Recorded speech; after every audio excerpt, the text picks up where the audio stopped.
Uma ótima noite para todas e todos. Sejam muito bem-vindas e bem-vindos ao ciclo de conferências Diálogos Contemporâneos. O projeto foi aprovado em edital público em 2018 pelo extinto Ministério da Cultura. Agradecemos a todos que vieram prestigiar o projeto nesta noite. O ciclo de conferências Diálogos Contemporâneos conta com o apoio do Sindicato dos Bancários, da Secretaria Especial da Cultura do Ministério da Cidadania e do Cinecultura Liberty Mall. O projeto é uma realização da Associação Amigos do Cinema e da Cultura, com produção executiva de Dulcineia Miranda e direção-geral de Nilson Rodrigues. Convido a subir ao palco Hamilton Pereira, nosso querido poeta Pedro Tierra, que fará a mediação do debate.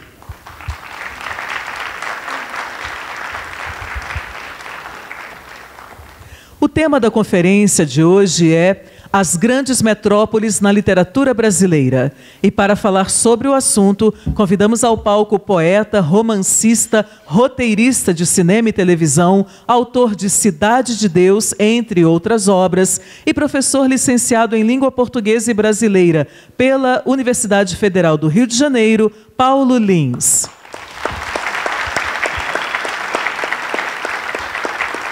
Convidamos ainda para breves palavras de saudação a produtora executiva do ciclo de conferências Diálogos Contemporâneos, Dulcineia Miranda.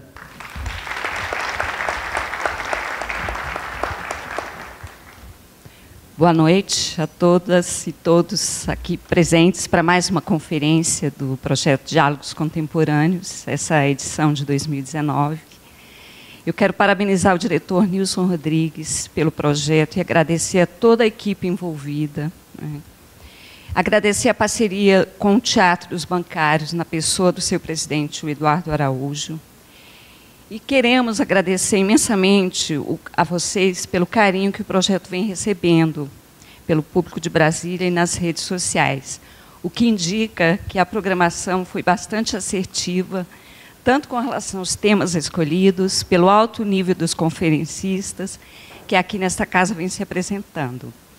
Para esta noite, nossos agradecimentos muito especiais ao Hamilton Pereira e Pedro Tierra, que fará a mediação do debate, e ao nosso conferencista, Paulo Lins, que muito nos honrará com a abordagem do tema As Grandes Metrópoles na Literatura Brasileira. Com as cidades aí incendiadas quase, né? A gente está precisando mesmo de uma esperança. Uma ótima conferência a todos.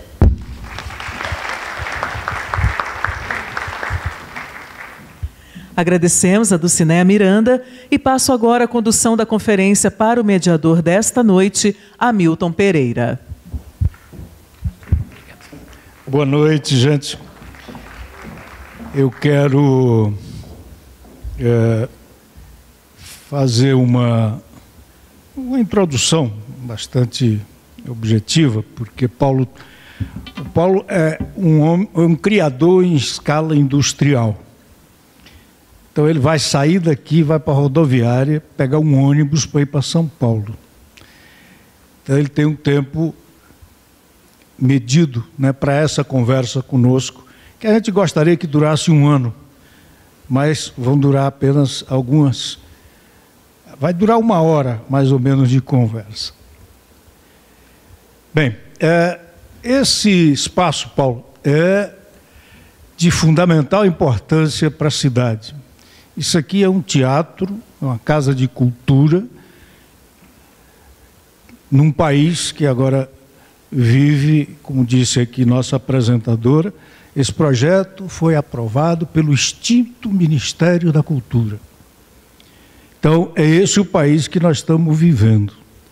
Essa casa, ela é casa de liberdade, casa de criação e casa que abre espaço para debates como esse. E é uma casa de trabalhadores. Esse é um dos mais antigos sindicatos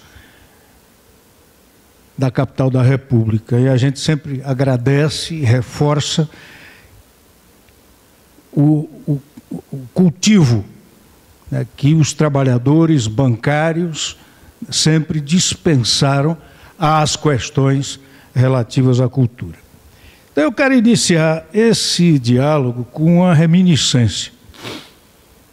Nós estávamos em plena campanha presidencial, em 2002, quando convencemos o nosso candidato a presidente da República a abrir um espaço de mais ou menos 3 horas na sua agenda para sentar-se numa sala no Centro Cultural São Paulo, na Rua Vergueiro, e assistir o filme Cidade de Deus, que acabava de ser lançado. E se convertera, por sua força e por sua verdade, na expressão cultural, no retrato mais contundente do que eram as periferias do Rio e, de algum modo, do Brasil, naquele momento. Ao sair da sala escura, o nosso candidato Luiz Inácio Lula da Silva, num gesto muito seu, me tomou pelo braço e disse algo mais ou menos assim: um filme como esse ensina sobre o Brasil em 1h30 mais do que 1 ano de discursos. Ele deveria ser exibido em todas as escolas do país. Nós não imaginávamos, mas você, Paulo, nos dizia no romance que deu origem ao filme, que deu base ao filme, que aquele retrato não era um flash de um momento da vida das metrópoles brasileiras, mas um retrato da verdade mais profunda e duradoura da vida dos pobres na periferia das metrópoles brasileiras, metidas numa aparente guerra de todos contra todos. Como toda grande literatura, ela trazia consigo uma carga de premonição. Inevitavelmente, somos herdeiros de alguma tradição, mesmo daquelas que negamos. Eu hoje fiquei vendo você, conversando com a Bujanra, conversando com... fez uma excelente entrevista publicada hoje pelo Correio. E você identifica Machado e Lima Barreto, ambos do Rio, nas suas raízes, ambos marcos permanentes do romance urbano na literatura de um país que produziu, a meu juízo, os maiores marcos dentro do romance a partir do mundo rural, porque era um país rural. Os sertões, Grande Sertão Veredas, São Bernardo, Vidas Secas, Terra do Sem Fim, O Tempo e o Vento, enfim, tantos. Quem lê Cidade de Deus se vê diante de uma aparente guerra civil de todos contra todos, sem horizonte de saída à vista. Ou do aparato oficial da violência, a polícia, contra os aparatos, digamos assim, oficiosos, as milícias, mas fundamentalmente o alvo de ambos é o povo pobre, particularmente hoje a juventude negra. A pergunta para a gente começar essa conversa é: como Paulo Lins cria literatura numa cidade em guerra civil? Uma metrópole como o Rio prefigura o que ocorrerá com as demais metrópoles do país? E que papel pode cumprir a literatura nesse momento de transe que vive a sociedade brasileira? Paulo. Boa noite. Quero agradecer a produção, as pessoas que me convidaram para estar aqui. Quero agradecer a vocês pela presença. E antes de mais nada, eu vou falar de coisa ruim, mas eu estava uma vez compondo uma canção. Eu estava ali compondo, não, eu estava assistindo uma Celiuca, que morreu recentemente, compondo uma canção, e ele já tinha tomado os 9 tiros que levou, e ele criou a seguinte frase: nós, como povo, a maioria de nós, como povo, temos poucas virtudes para o mal. Então, eu quero falar que a maioria das pessoas são gente boa. E é por isso que a gente está aqui. A maioria das pessoas tem bom coração, porque senão o mundo já tinha acabado. A gente vai falar de romance urbano, falar de romance de produção literária nas grandes metrópoles. Mas a coisa não começa aqui, né? Deu nisso. Deu nisso, a partir aí vamos colocar da nossa primeira grande cidade, que foi Salvador. A literatura não retratou isso aí no século XVII, XVIII, século XVI, XVII, XVIII, não retratou muito bem essa guerra urbana, mas a história retratou. Estão no livro de história de João Zé Reis, por exemplo, que escreve sobre a revolta dos Malês, no livro do Flávio Gomes, Quilombos e Quilombolas, na cidade do Rio de Janeiro e no Brasil. Temos vários livros que falam sobre a questão da violência nas grandes cidades. É preciso tentar que na América do Sul, no Ocidente, essa violência urbana, ela se dá em países que tiveram colonização, que tiveram mistura de raça. Isso é fato. E o grande conflito nosso começa na escravidão. Durante a escravidão, eu estou agora colaborando com a Maria Camargo, faço parte da equipe dela, uma autora que acabou de escrever Assédio, que foi ao ar ano passado na TV Globo. Também fez a minissérie Dois Irmãos, baseado no livro do Milton Atum. Eu sou colaborador dela, estou ajudando, né, ali, fazendo junto com uma equipe. E estou vendo o século XIX, estamos vendo a revolta dos Malês. A escravidão foi uma coisa que durou 400 anos. A gente tem que pensar nisso.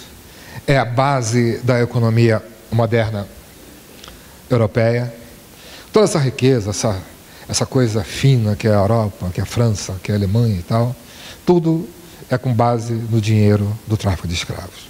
Foram 400 anos e não teve outra movimentação, só depois da Revolução Industrial, que o dinheiro acumulado no continente vai gerar alguma coisa. Mas a grande base da economia moderna é a escravidão.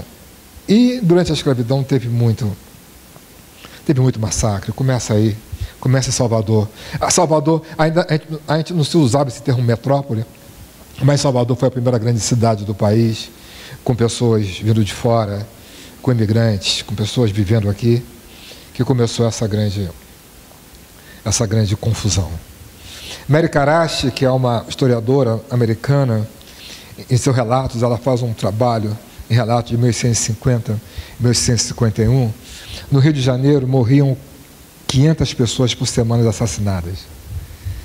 É um número muito grande, né? E isso com registro da Santa Casa de Misericórdia. Aproxima só mais um pouquinho. Aproximei. Bom, agora sim. Eu senti aqui. Então, nossa, agora estou assustado com toda a minha voz.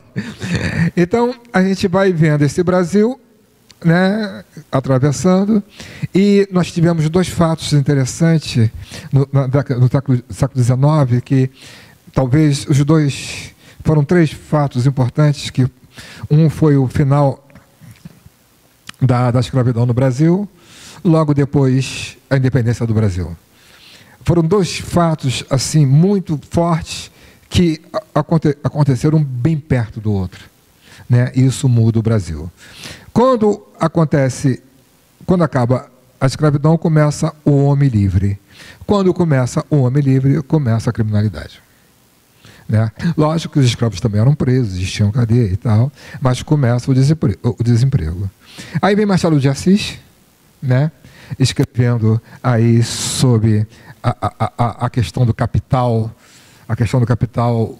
dentro da burguesia, do burguês brasileiro, a divisão de classes, né? Vem trabalhar disso de uma forma muito forte. A crítica materialista sabe disso, trabalha com isso. Roberto Schwartz escreveu muito sobre isso.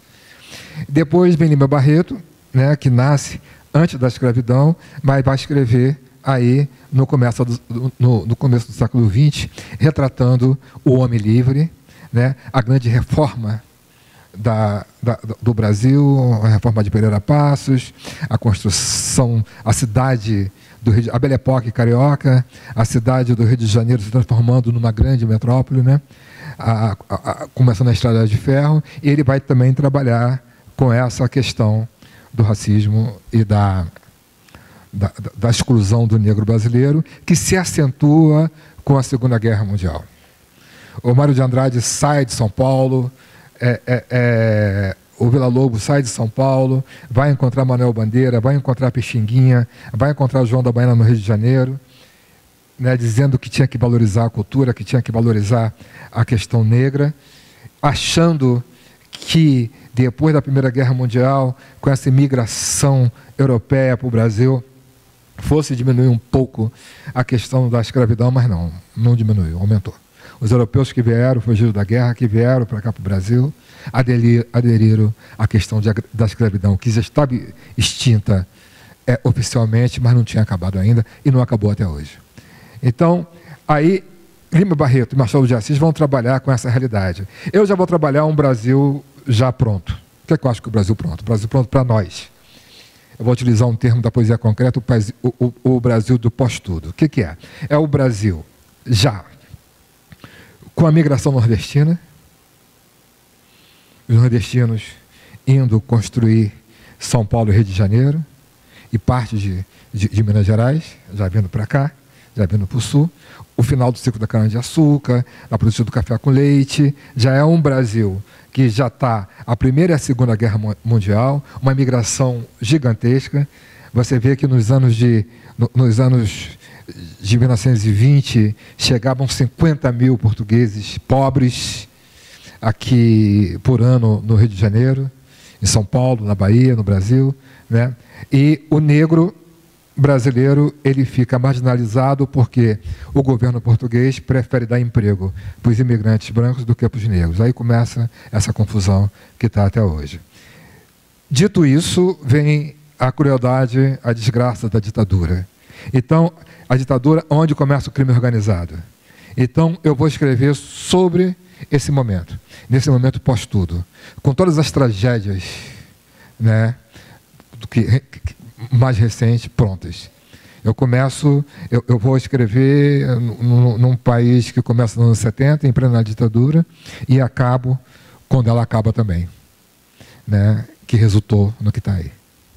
Eu falo demais também, né?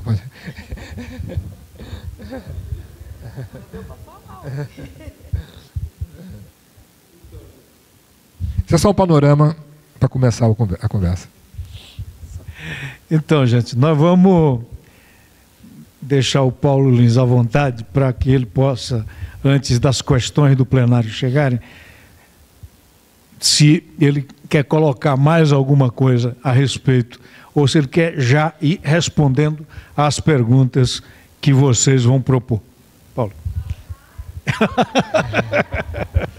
Não, eu quero falar, assim, mais uma coisa que eu falei agora numa entrevista, e isso me reavivou, que é uma questão do Otávio Paz, agora aqui, do Otávio Paz, da questão do que a gente vive, essa guerra urbana no Brasil, e que não há necessidade disso. Até mesmo os conflitos mundiais, no mundo que a gente vive hoje. A gente vive num mundo hoje que os territórios já estão todos ocupados, tudo dividido. Portugal já tem Portugal, Espanha está a Espanha, a Alemanha está ali, o Brasil está aqui, a América do Sul está toda dividida, né? A gente não tem guerra mais, não precisa mais de invadir o território do outro para pegar petróleo. A gente não precisa disso. A gente não precisa. Né? Compra, faz o comércio. Né? O livre comércio, vamos fazer o livre comércio, vamos trabalhar assim. Não precisa de você pegar e invadir a Venezuela ou tentar invadir qualquer outro local por causa de petróleo. Por que existe essa guerra ainda? A guerra hoje ainda é as primeiras guerras. Tem o capital por baixo, tem a questão do dinheiro envolvido, mas sempre o inimigo financeiro é de outra raça, é de outro país, é de outra cor. Qual é o grande conflito que temos hoje no mundo, pelo menos no Ocidente? Na faixa de Gaza, judeu e muçulmano, um jogando bomba no outro, homem. Para que isso? Né? Aqui no Brasil, um país rico desse, não precisava ter pobreza. Não precisava ter isso tudo que tem hoje em dia, que estamos vivendo isso aí. Então, tem poucas pessoas com virtude para o mal, mas acho que tem virtude para o mal, bota fogo na questão. Né? Porque não precisava isso.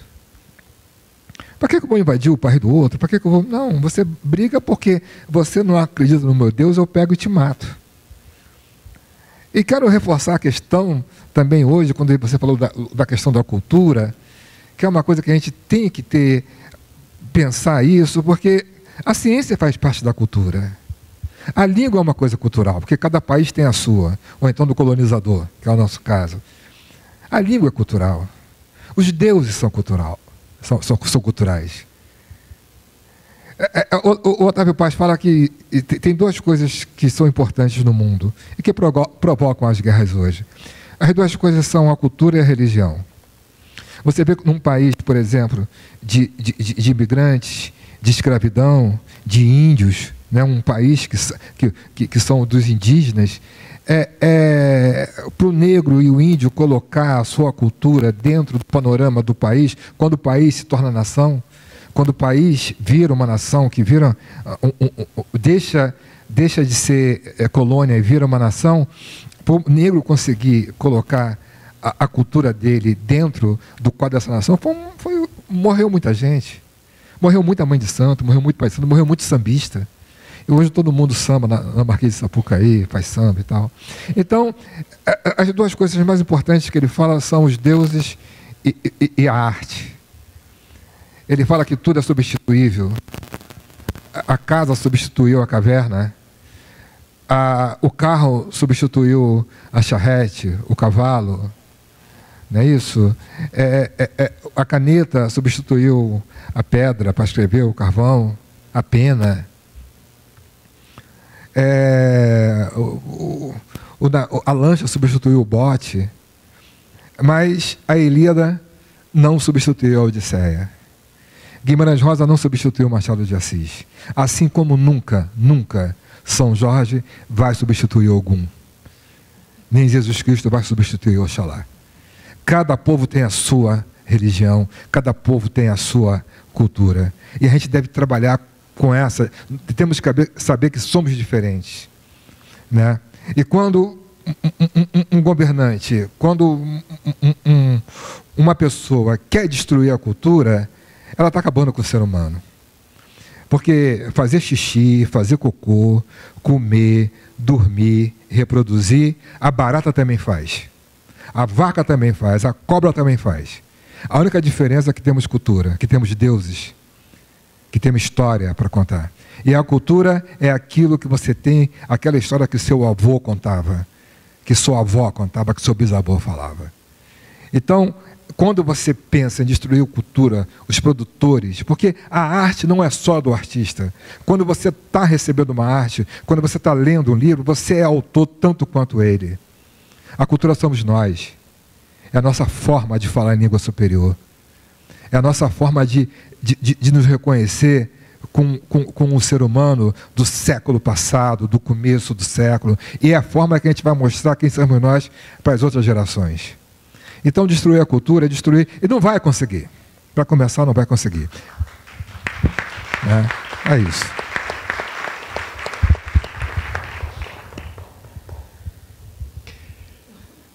Paulo, eu queria... É inevitável, eu penso que várias coisas vão aparecer do plenário para cá, mas eu já quero antecipar. Como você avalia, passados, são 20 anos já, hein? A vida é breve, de Cidade de Deus. 20 anos? 20 anos, 21. 21. Eu imagino que várias questões vão aparecer sobre Cidade de Deus aqui. Como você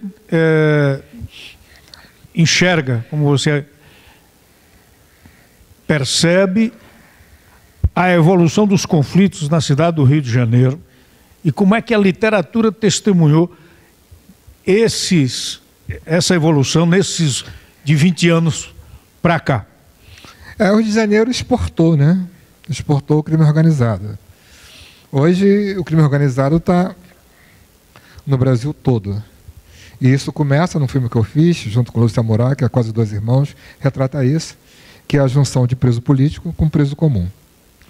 A ideia do preso político na época foi uma coisa interessante, porque dentro da Ilha Grande, onde começou a Falange Vermelha, que foi a primeira organização criminosa, não criminosa, a Falange Vermelha era uma organização que se uniu, conseguiram mandar uma carta para a Anistia Internacional, acabar com o espancamento das mães que ia visitar os presos, acabar com o espancamento da cadeia. Foi uma coisa que começou com boas intenções. Depois que virou, tornou-se crime.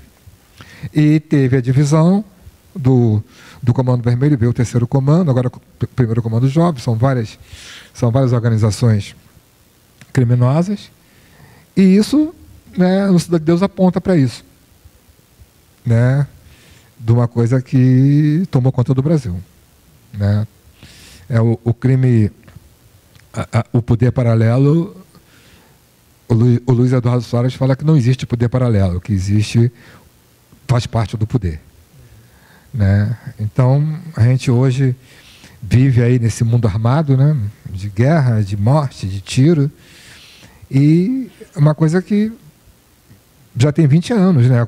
Quando acaba a ditadura. Quando acaba a ditadura, né? Eu nem me lembro quando acaba a ditadura. Há quem diga, há quem acha que foi em 85, 85. E há quem diga que foi até 89, quando teve a primeira eleição presidencial. Então, quando acaba a ditadura, quando a ditadura tem seu fim, começa o crime organizado, né? Então, é isso que nós estamos vivendo hoje. E, agora, o que eu falo disso é porque o número de armas aumentou, né? Uma população armada, e na época que eu fiz o Cidade de Deus, a maioria das pessoas mortas por arma de fogo eram mortas por armas produzidas no Brasil, né? E um dia eu estava na Alemanha, um alemão me perguntou numa palestra como essa, como é que o Brasil deixa uma criança com uma metralhadora automática na mão. Eu não sei como é que uma metralhadora produzida na Suécia, produzida na Alemanha, produzida nos Estados Unidos, atravessa o oceano, chega aqui e vai para a mão de uma criança de 15 anos na favela. Isso que eu não entendo, né? Isso eu não consigo entender. Então, a questão do crime no Brasil, ela não está só aqui na favela, ela está vinculada às armas, que são a representação maior do crime, né, que é utilizada pelo crime. Um sujeito com uma arma norte-americana, uma arma israelita, uma arma alemã ou sueca aqui, é uma coisa que é globalizada. Bem, eu pediria então para o pessoal para já trazer para cá as questões que o plenário vai oferecer ao Paulo, para a gente começar o diálogo com ele a partir das questões que vocês levantarem. Enquanto chega a primeira, Paulo, eu queria... Há um componente que você falou da Ilha Grande, do nascimento, da relação entre os presos políticos e os presos de direito comum, né, no Rio, nos anos 70. E eu queria lembrar, né, para ver como é que você avalia isso também. No declínio da ditadura, quando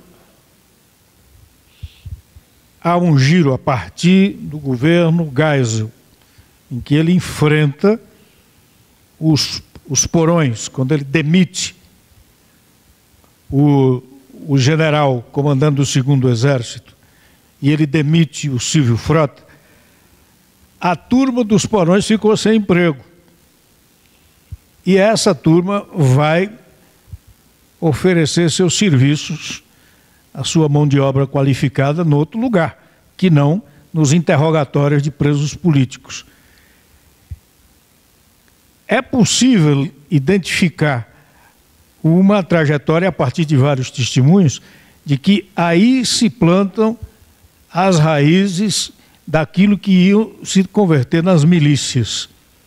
Há algum vínculo possível, identificável no Rio de Janeiro,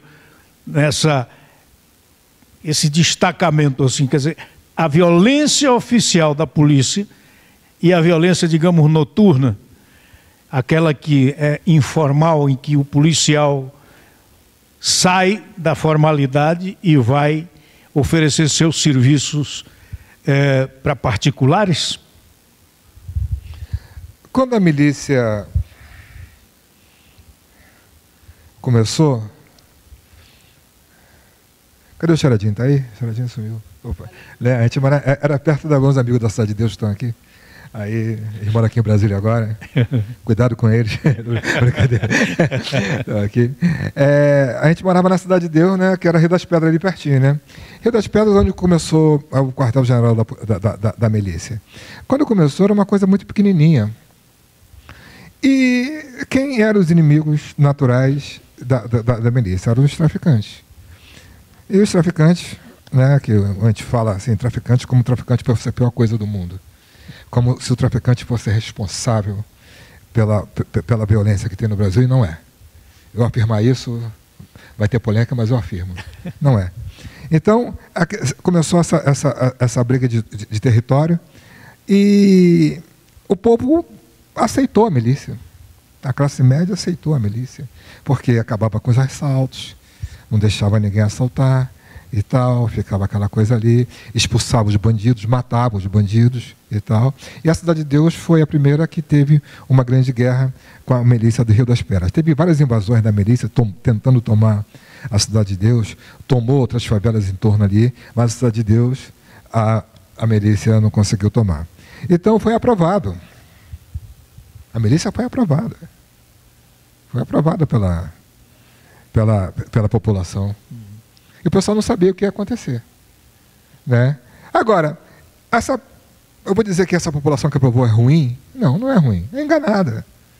Porque se o teu filho vai sair, né? Seu filho vai chegar do colégio, a tua esposa vai chegar do trabalho, o seu esposo vai chegar do trabalho. Então, se não tiver uma pessoa para assaltar, você vai achar bom isso. Só que eles começaram a cobrar pelos serviços, foram se armando e tal. E hoje é uma coisa violenta, tão violenta quanto a quadrilha dos traficantes. Né? Bem, chega a primeira questão que vem do plenário. Paulo, por ocasião do golpe contra a presidenta Dilma, houve o rumor de que a favela desceria. Chegou a parecer que mesmo os segmentos armados das favelas, o narcotráfico como principal, estava finalmente se posicionando politicamente num momento de ruptura democrática. Mas não passou de rumor. A esquerda e a favela.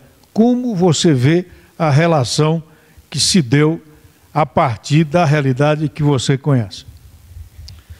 A criminalidade nunca teve junto da esquerda. Nunca. Não há uma associação. Eu me lembro que agora eu estava lendo sobre os abolicionistas. Aí, quando os abolicionistas estavam tentando acabar com a escravidão no Brasil, terminar a escravidão, os senhores de engenhos, os donos de escravos diziam que era coisa de comunista. que a ala era a Internacional Comunista que queria acabar com a escravidão, né? Não há uma relação. A única coisa que tem com a relação da criminalidade com o pessoal de esquerda é que quando um pessoal vai fazer um trabalho comunitário numa favela, trabalhar com biblioteca, vai trabalhar com criança, vai fazer um trabalho social de fazer um cineclube, eles não se metem. Não se metem. Não chega ali para fazer algum mal. Eles deixam isso acontecer. A única relação é essa. Mas eu nunca vi uma relação de bandido, eu nunca vi isso. Isso eu nunca vi nas favelas, né? Nunca teve isso. A gente que trabalhava lá, né? Quem trabalhava... Eu comecei, né, com o pessoal aqui trabalhando, a gente trabalhou junto, tá aqui o pessoal, levanta a mão, vocês dois aqui. A gente trabalhou junto lá com a esquerda. Quem trabalhava com a esquerda era a igreja. A gente trabalhou na igreja, fazia trabalho comunitário, fazia trabalho de cinema, trabalho de teatro. Eu comecei a fazer... Eu sou produto de um trabalho social. Eu sou produto de uma ONG que levou livros, que levou cinema, né? Foi a Cleonice Dias, foi o pessoal que começou a trabalhar com isso e trabalhar com essas coisas. Eu sou produto de um trabalho social que não tinha nenhum movimento com ela, nunca teve. Agora, o que essa pessoa quer dizer, na verdade, que eu acho que pode ser, é que o pessoal que foi beneficiado pelos movimentos sociais deveriam sair para descer, para defender. Aí sim, esse pessoal da favela que foi beneficiado com os projetos sociais que o governo do PT fez, deveriam sair. Esse pessoal não saiu, porque quando o pessoal ia fazer alguma manifestação, a polícia pegava e descia o pau. E quando o pessoal era a favor do golpe, abraçava e dava beijinho. Isso a gente está cansado, isso está tudo na internet. Agora, a relação com a criminalidade, a esquerda nunca teve. Muito pelo contrário. Né? Tentava converter as pessoas. Bom, eu vou fazer um giro aqui e pegar uma pergunta que tira a gente um pouco desse primeiro foco. A pergunta é: fale um pouco sobre o livro Desde que o Samba é Samba, sobre o nascimento do samba. Na verdade, eu fiz esse livro porque é um livro político, talvez mais do que o Cidade de Deus. Porque quando você tinha, nessa época do samba, agora sempre a questão do samba, você tinha uma questão que você não tinha música popular, não tinha uma cultura popular. Isso não existia. E a questão da cultura, que é uma coisa forte, né, deveria ser acabada, estava sendo destruída. Matavam os sambistas, prenderam o Pixinguinha, nós chamamos Pixinguinha, gente, coitado do Pixinguinha. Pixinguinha não podia entrar em casas, aquela coisa fina, bonita, não podia entrar em casa porque era negro. Né? Prenderam o pandeiro do João da Baiana. Do João da Baiana, gente, imagina, no Cartola. O Cartola já é um pouco mais novo, mais recente, mas também foi preconceito. Aquela doçura de pessoa, aquela elegância. Então, o negro começa a entrar mesmo. Não foi deveria ser pelo trabalho. Deveria ser pelo trabalho nas lavouras, deveria ser pelo trabalho na construção da cidade, deveria ser pelo trabalho. Mas foi pela cultura que o negro conseguiu entrar. Por uma questão muito óbvia. Até hoje a briga é cultural. Você vê a briga até hoje, estão destruindo o centro de candomblé, de umbanda e tal. Né? Veio essa coisa da igreja evangélica, que é a igreja protestante, que vem... Não, é diferente. O diabo não existe na igreja, na umbanda, no candomblé. É outra coisa. Exu não é o diabo. Exu é um orixá que leva as mensagens dos seres humanos para Oxalá, é outra coisa. Ninguém quer matar ninguém. Ah, não, faz matança. A matança, aquilo que vai para a encruzilhada, que vai para ali, é só uma oferenda, mas a comida, sabe o que o pessoal faz? Geralmente todo centro, quando faz trabalho de matança, ela mata as galinhas, ela mata, que é assim, faz a comida, faz a comidinha, faz quentinha e distribui para o povo na rua. É isso que o pessoal de Umbanda faz. Aquilo ali só vai às penas, só vai o que o pessoal joga fora.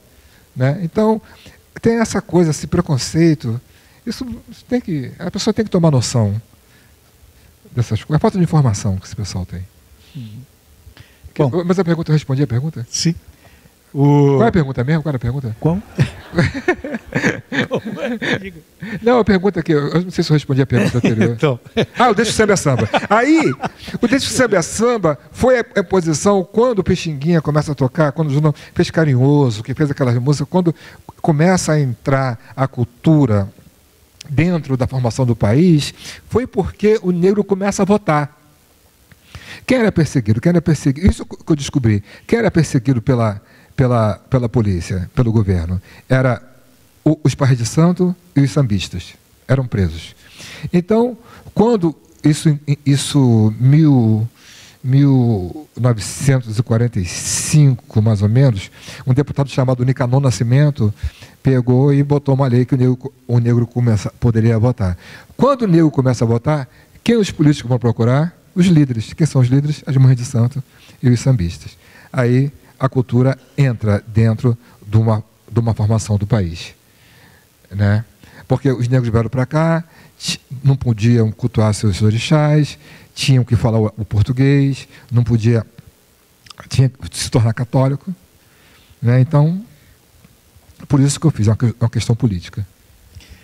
Bom, como eu previa, quer dizer, o número de questões sobre Cidade de Deus é grande, mas eu vou selecionar, procurando contemplar as indagações. Tem perguntas que tratam desde o contexto, né, como é que se relacionam a cidade do Rio de Janeiro, retratada por Lima Barreto, até Cidade de Deus, até questões que dizem respeito, por exemplo, que é muito interessante para quem veio aqui conversar sobre literatura, né? Como é que é, o quanto de você e da sua vivência compõe os personagens de Cidade de Deus. O Paulo Lins está lá? Eu sou o Zé Pequeno. Né, Eduardo?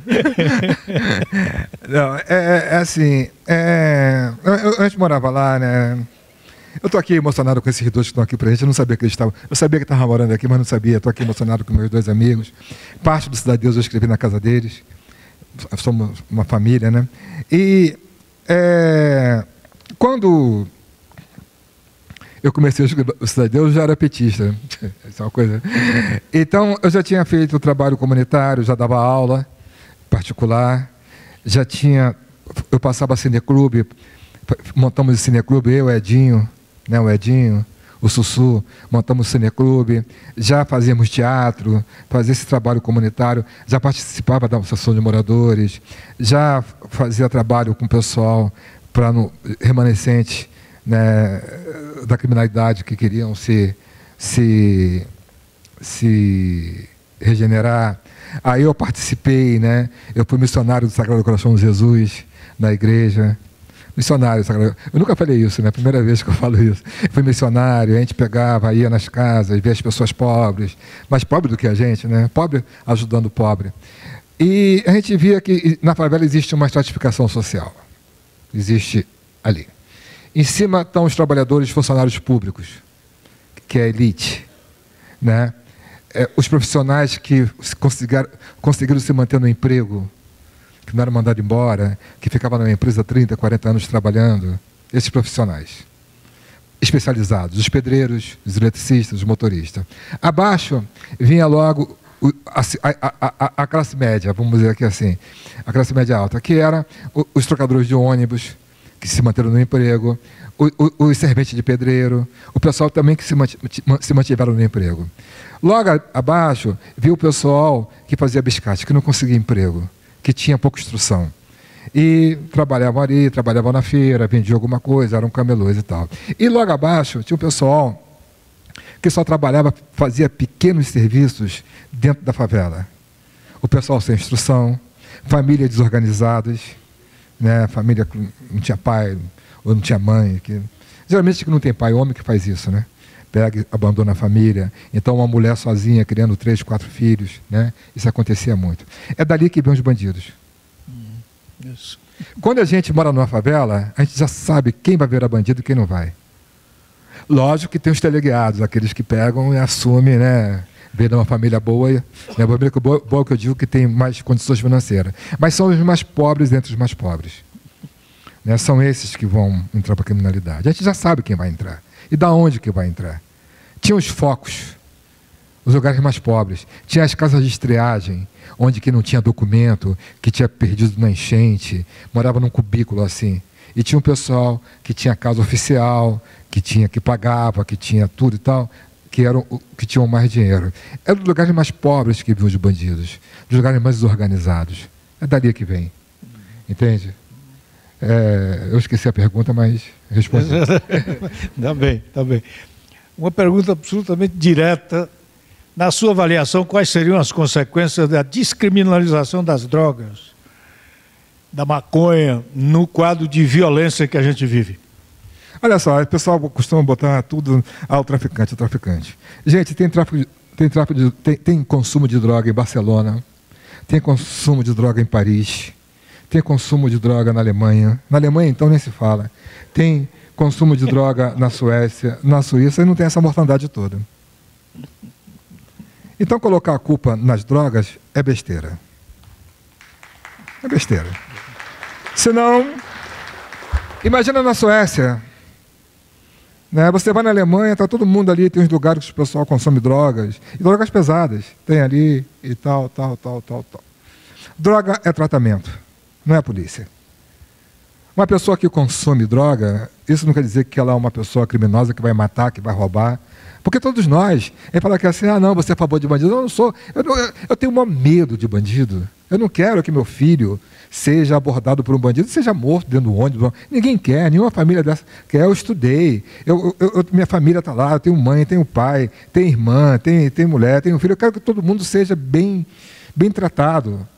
Né? Eu não sou a favor você é a favor de bandido. Não sou a favor de bandido, eu não quero que ninguém assalte, eu não quero violência. Agora, colocar no tráfico de drogas a questão financeira, racista que o Brasil é, a questão dessa péssima distribuição de renda, né? O problema do Brasil, sabe qual é? Que o trabalhador trabalha, não falta e passa fome. Esse que é o grande problema do Brasil.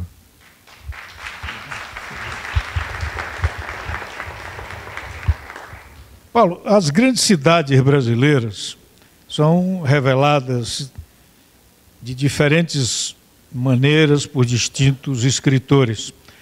Qual a diferença da escrita feita por quem vive a realidade? Qual o significado de, por exemplo, Quarto de Despejo, da Carolina Maria de Jesus e do Plínio Marcos? Eu estava falando isso agora numa entrevista que eu dei. Começa aí, porque a literatura sempre foi uma coisa de elite, né? Infelizmente. A literatura sempre escrita por homens brancos, né? Você vê os escritores da terceira geração do modernismo, são todos fazendeiros, né? Que é a questão dos Anéis do Rego, qual é o outro? Vidas Secas, qual é o nome dele? Graciliano, são todos... Né, aquele pessoal que tinha condições. São ótimos escritores, são grandes escritores, mas vem de uma camada social privilegiada. Né? Aí começa a gente lá na favela, né? A gente começa a fazer. O Veoca, que mora lá na favela, poeta, né? Leonardo, músico e tal, está aqui trabalhando com o mas é músico e tal. Eles estão aqui, eu estou muito encantado que eles vieram aqui, eu não sabia que eles vinham. Aí me veio dois caras da favela aqui da Cidade de Deus, eu não posso nem mentir aqui, que eles não vão deixar. Então, quando eu vejo aqui assim, já tinha poesia, já tinha arte, né? A favela sempre produziu arte na música, nossas canções, né? A gente tem nossas canções, tem nossa música, mas a poesia era uma coisa que era dada à elite, né? Quem lê, e até hoje é uma elite muito pouca que vem um debate desse. Nós somos elites, estamos aqui para discutir isso, para discutir literatura, para discutir história, para discutir filosofia. É uma coisa que o Brasil, infelizmente, né, a gente não tem um grande índice de leitores, né? Então, quando começa em São Paulo também a geração dos marginais, né, a poesia marginal, a literatura marginal. A poesia marginal era uma coisa que aconteceu ali, assim que acaba a poesia concreta, o Chacal, Ana Cristina César, né? Mas era diferente, poesia marginal, isso era uma coisa editorial, eles saíam das editoras, era uma coisa totalmente diferente. Agora a poesia periférica mesmo, que começa em São Paulo, que tem essa força toda, junto com o hip hop, é maravilhoso, talvez seja o mais importante movimento literário do Brasil no sentido político. Não vou falar estético, mas politicamente é. Né? E eu faço parte, de uma certa forma. Eu fui um dos primeiros a escrever, eu não sabia que vinha esse movimento, mas depois veio o Ferrez, veio o Buzo, veio o Vaz, veio o Sacolinha, veio tanta gente aí fazendo, né? Marcelino Freire, veio tanta gente escrevendo, que o olhar interno é uma visão que a gente começou a falar pela gente, é que nem a mulher, é que nem a questão da mulher, né? Quando a mulher começa a escrever, que a mulher não é alfabetizada, quando ela começa a escrever, quando ela começa a ter a visão... Você tem um livro escrito por uma mulher totalmente diferente, um ponto de vista totalmente diferente, né? A visão feminina, né? Então, a visão do favelado também é uma visão totalmente diferente. Do Rubem Fonseca. Você vê, por exemplo, o Lima Barreto sabia escrever e tal, tem aquela visão singular dele. O Machado de Assis nem sabia escrever. O Machado de Assis é um dos maiores escritores da literatura universal. Mas aí... começa, Clarão de Jesus, ela começa a fazer os diários dela, e é uma visão feminina, isso é muito importante, né? Porque as mulheres na favela, as mulheres que sofrem mais na favela, quase ninguém fala isso, né? Mas no meu tempo, que a mulher ainda não estava no mercado de trabalho, né? Não tinha, os homens saíam para trabalhar. Os homens saíam para trabalhar.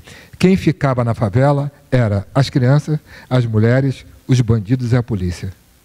As mulheres que iam encarar lá os bandidos. Tem um filme que eu fiz com o João Moreira Salles e a Cátia Lund, eu participei do filme, o filme é deles, que as mulheres que ficavam atrás da polícia para não matar, para não coisar, que protegiam dos bandidos, eram as mulheres. Então, essa visão agora de mulher diretora, que ainda é muito pouco ainda, né? Tem que falar disso, tanto a mulher quanto o negro ainda está na posição ainda subalterna, inferior em relação ao homem branco, né? Macho. O macho adulto branco no comando, mas são visões que a gente deve ter, tem que ter. Né? Uma questão que é bem pessoal. Paulo, houve algum fato marcante em sua vida que deixou claro para você que você se tornaria um escritor?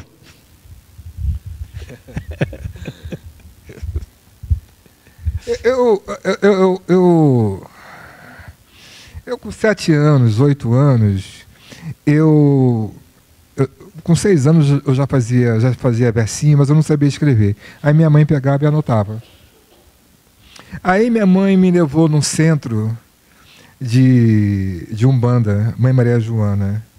Aí eu peguei, eu era criança, não ligava para aquilo. Aí o preto velho falou para minha mãe, olha, ele vai ser escritor, ele vai escrever, ele vai fazer tudo, pode deixar, quando ele quiser estudar, deixa ele estudar. Aí eu fui uma criança que eu sempre estudei. Aí quando eu fazia bagunça, minha mãe falava assim, ó, não vou deixar você estudar. Aí eu ficava quietinho. Era o contrário. Aí eu sempre estudei, era livro. Foi isso tudo que aconteceu na minha vida. Era diferente. Aí eu leio desde criança. E ela contava isso, ela falava assim, não, esse aí... Minha mãe falava assim, eu tinha 12 anos, não, esse menino vai ser escritor. Aí eu sempre... Desde criança, que esse negócio de ser escritor, que vai escrever, que vai escrever, que vai escrever. Aí eu comecei a ler, que nem um desesperado, e continuo até hoje. Isso aqui também eu nunca falei. A gente está ficando velho, eu falo tudo. Porque antigamente eu tinha vergonha de falar isso, né? Agora que eu estou ficando velho, aí eu vou falar tudo. Paulo, uma questão agora mais de perspectiva. Qual é a saída para as grandes metrópoles? Olha, a má população não vai ser. Não vai ser. Vai virar um inferno, né? A gente já sabe, a gente está careca de saber. Todo mundo sabe o que é. A gente tem educação, ensino, saúde, essas coisas, todo mundo sabe que tem que fazer isso. Os grandes países, você vê que tem uma maior distribuição de renda, que tem saúde, que tem escola pública funcionando, a violência diminui. Né? Violência sempre vai ter psicopata, vai ter. Mas agora ter que roubar para comer é horrível. Eu já vi muita gente ter que roubar para comer. Isso é horrível. Você tem que sair. Às vezes, pessoa boa. Eu tinha um bandido lá, um amigo meu. Um amigo meu, que ele falava que assim, não, eu nunca roubei de revólver. Ele nunca roubou de revólver. Eu falava que assim, é um assalto, mas eu sou negão, sou feio assim, né? Negão, ele falava que era negão feio, né? Ele próprio se discriminava. Eu falava que assim, é um assalto. Aí a pessoa me dava tudo e tal, eu vou lá e roubo. Mas assim, eu sou incapaz de roubar. Ele era incapaz de matar alguém. Mas ele tinha que comer. Aí ele não arrumava trabalho, porque tinha aquele negócio de boa aparência. Não podia, não arrumava trabalho. Tinha esse negócio. Hoje acabou isso. Mas continua. Aí não podia trabalhar, não podia fazer nada e tal. Ele falava assim, como de... Aí trabalhava. Aí pegava e ficava trabalhando de servente de pedreiro. Mas quando não tinha obra, eu sabia, vou ter que roubar, porque eu não vou deixar. Não, Matias, lembra do Matias? Matias pegava, não sei se nem ele está vivo, mas ele nunca falou que eu não sou incapaz, nunca vou matar ninguém, nunca vou roubar ninguém, e só roubo homem, mulher eu sou capaz de roubar. Ele falava assim. Bandido de gente boa, bandido de gente boa. Bem, uma questão que é sempre colocada para quem escreve, a pessoa que nos envia essa questão, na verdade enviou duas. Uma você já respondeu, mas aqui vai a última, que é: qual a principal contribuição que a literatura pode oferecer na modificação no contexto social dos menos favorecidos? Olha, o estudo, né? Porque você tem a visão do estudo como ascensão social, né? Você vai estudar que você vai ser alguma coisa na vida. Mas o estudo, na verdade, é desenvolvimento espiritual.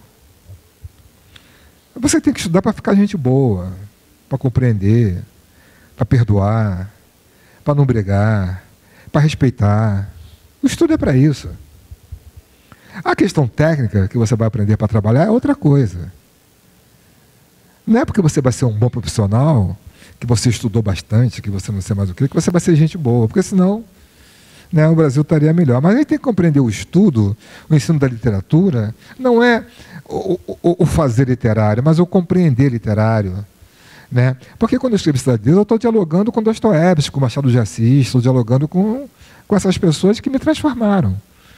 Né? Se você falar que assim, você estudou, eu estudei por quê? Porque meu irmão não estudou, minha irmã não estudou, minha outra irmã não estudou. A minha irmã foi trabalhar de faxineira, empregada doméstica, não podia estudar. Eu, como sou o caçula, meus irmãos trabalhavam, ajudavam meu pai, que nunca ficou desempregado, mas não tinha dinheiro.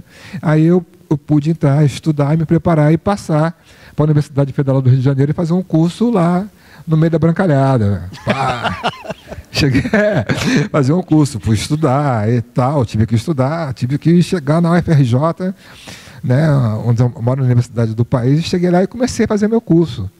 Né? Mas porque eu era o caçula. Meus irmãos que queriam estudar.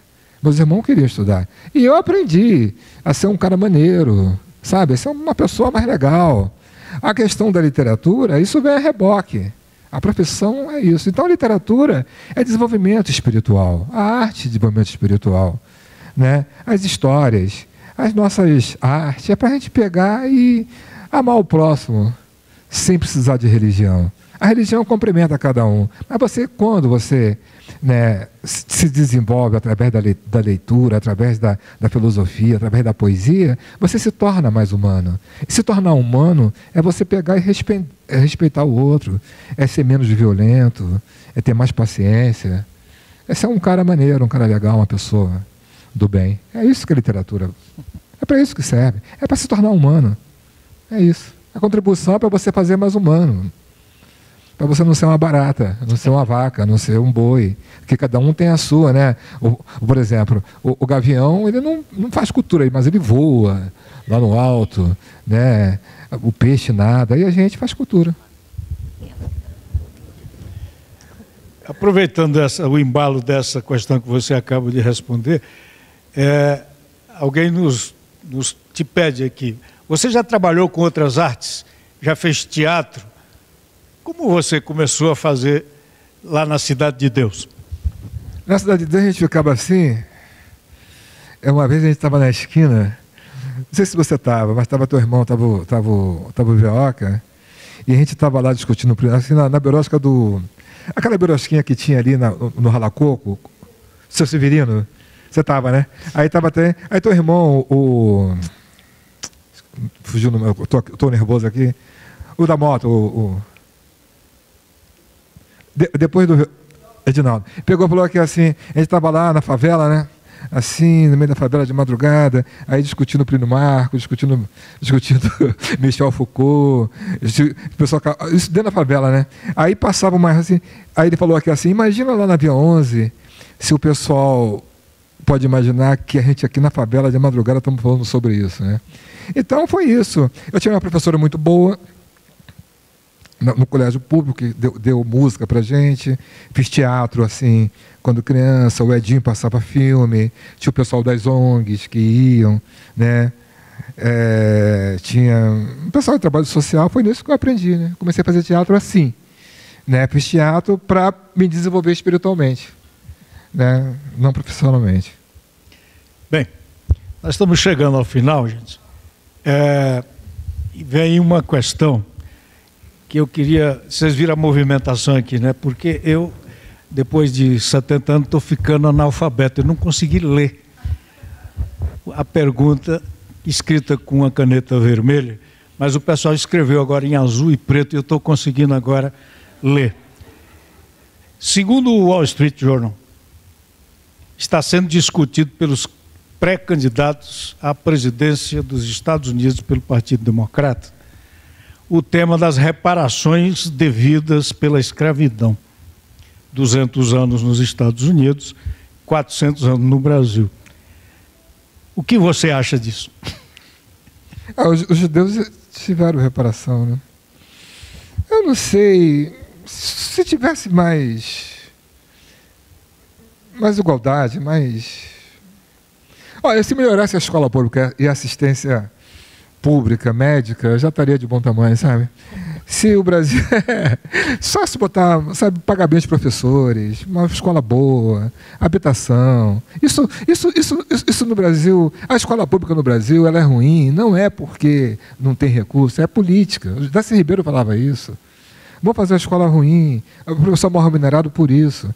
Então, eu acho que só fazer igualdade social já é um modo de reparar. Só isso, só. Muito obrigado, Paulo Lins, por essa boa conversa que fizemos aqui. Eu quero agradecer e manifestar para vocês assim a minha alegria, né, de reencontrá-lo. Eu lembrava para ele que nós tivemos numa atividade do SESC há uns anos atrás no Rio. 19 anos atrás. E a gente se conhece há muito tempo, mas... No século passado. Século passado.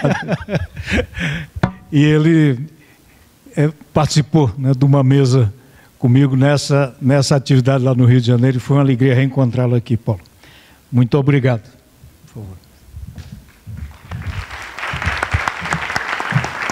Agradecemos muitíssimo. Primeira presença de todas e todos vocês e convidamos para prestigiar os demais debates que ocorrerão até o mês de maio, sempre às 19 horas, sempre com entrada franca. Queremos agradecer ao nosso conferencista desta noite, Paulo Lins, pela sua apresentação e infelizmente não contaremos com o tempo de autógrafos. Alguém...